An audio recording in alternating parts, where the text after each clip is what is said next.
यदि ये सिद्धांत बना दिया जाए कि पहले परिवार को सुधारो, फिर मोहल्ले को सुधारो, फिर अपने गांव को सुधारो, फिर अपनी तहसील को सुधारो और ज़िले को सुधारो, तब दूसरे ज़िले में जाके बात करो, फिर पूरे प्रदेश को सुधारो, फिर बार बार बढ़ते जाओ। यदि यह नियम बना दिया जाए तो संसार में आज तक जितने भी क्रांतिकारी हुए या सिद्ध पुरुष हुए, ऋषि महर्षि हुए, मुनि हुए, सन्यासी हुए, ये हो ही नहीं पाते जिस रूप में हम इन्हें मानते हैं कि ये इतने बड़े हो गए, इतने बड़े ये हो ही नहीं पाते, क्योंकि वे उनका पूरा जीवन बीत जाता है और वो अपने परिवार वालों को कभी सुधार नहीं पाते। आप बताओ, महर्षि दयानंद ने बड़ा काम किया।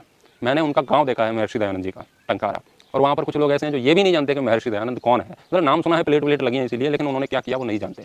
यदि महर्षि दयानंद यही काम करते कि नहीं पहले टंकारा वालों को ही संभालना है, इन्हीं को सुधारना है, तो आज जो बात मुझ तक यहाँ मध्य प्रदेश में बैठ के पहुंची है वो कभी नहीं पहुंचती। टंकारा में उनका पूरा जीवन बीत जाता, लेकिन वो कभी सुधार नहीं पाते। टंकारा गाँव तो दूर की बात है, घर वालों को भी नहीं सुधार पाते। आज तक कोई भी ऋषि मुनि नहीं सुधार पाया। क्रांतिकारियों को देख लीजिए, चंद्रशेखर आजाद देश में क्रांति मचा दी, भगत सिंह उन्होंने क्रांति मचा दी, वीर सावरकर उन्होंने देश को बहुत कुछ दिया, नेताजी सुभाष चंद्र बोस उन्होंने देश को बहुत कुछ दिया। अब आप इनके गाँव में चले जाइए और इनके परिवार वालों को देखिए कि ये समाज के लिए क्या कर रहे हैं। कभी उन्होंने उस समय भी नहीं उतना किया, और आज भी भगत सिंह का परिवार है तो उस परिवार के लोग उसमें हैं, तो ऐसे कुछ ही परिवार हैं, तो उनके रिश्तेदारों को पूछो, उनके मोहल्ले वालों को पूछो।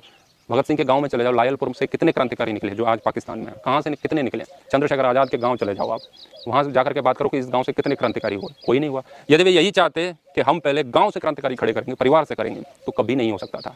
भगत सिंह और चंद्रशेखर आजाद का मिलन कभी हो ही नहीं पाता, क्योंकि चंद्रशेखर आजाद अपने उस मध्य प्रदेश गांव से कभी बाहर निकल ही नहीं पाते, और भगत सिंह वही समझाते रहते लोगों को लायलपुर में अपने परिवार को बैठे बैठे, अपने रिश्तेदारों को, अपने मोहल्ले वालों को, तो वे कभी यहाँ पर आ नहीं पाते, और ये दोनों मिलकर के जो बड़ा किया वो नहीं कर पाते।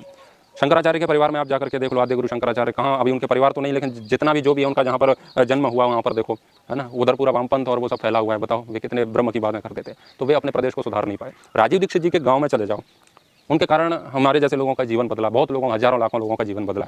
राजीव दीक्षित जी के गांव चले जाओ और आप उनसे पूछो लोगों से कि राजीव दीक्षित का घर कौन सा है, तो वहाँ आसपास में जो लोग मोहल्ले वाले बैठे हुए होते हैं ना, वो कहते हैं, अच्छा वो जो पेप्सी एफसी का विरोध करता था, वो कहता था स्वदेशी अपनाओ, और ये अंग्रेज ऐसे थे, वही ना, वो अपने, अरे वो तो दूसरे वाला बोलता है, अरे वो है ना राजीव भाई अपना, वो राजीव वो था ना उसका लड़का, ये भैया ये घर है उसका, वहाँ चले जाना। तो ये राजीव भाई के प्रति उनकी भावना है, तो वो अपने गाँव को नहीं सुधार पाए। उनके गाँव में बैठ करके पेप्सी कोका कोला बिकता है। घर वालों को, परिवार वालों को ऐसा नियम बना दे कि केंद्र से एक तरफ से सुधारते हुए जाएंगे तो कभी नहीं सुधर सकते, और किसी को जबरदस्ती सुधारा भी नहीं जा सकता, ये नियम है। मेरे कहने से न जाने कितने लोगों ने नशा छोड़ा है, न जाने कितने लोगों ने।